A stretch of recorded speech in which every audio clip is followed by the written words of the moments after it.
Hello and welcome to this week's episode of CBTV.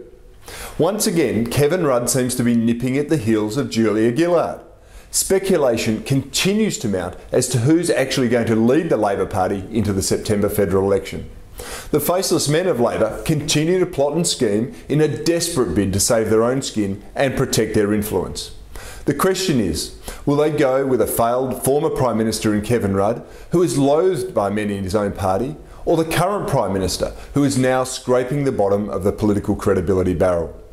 Let's remind ourselves that Labor's failures began with Kevin Rudd when he scrapped the Howard government's border protection measures. It was a decision that is a continuing disaster for the country today. More than 40,000 people have arrived here illegally as a result of these legislative changes, and thousands more have died trying to get here.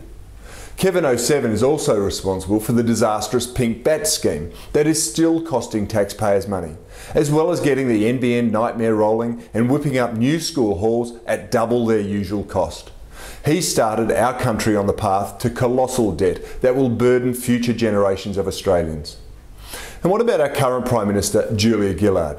She's a Prime Minister who was elected with a false promise that she would not introduce a carbon tax, and who has done nothing to rectify the mistakes of the past. She's the discredited Prime Minister, reduced now to sexist soundbites about men in blue ties in a desperate bid for political traction.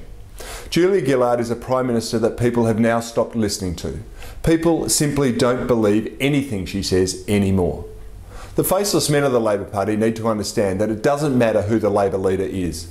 Their party has lost direction, and it does not represent the interests of the nation, because the factional warlords have only ever been motivated by self-interest. Australians are fed up with the lies, the spin and the dishonesty.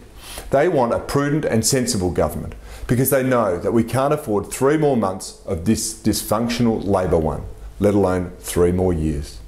That's CBTV. I'm Cory Bernardi.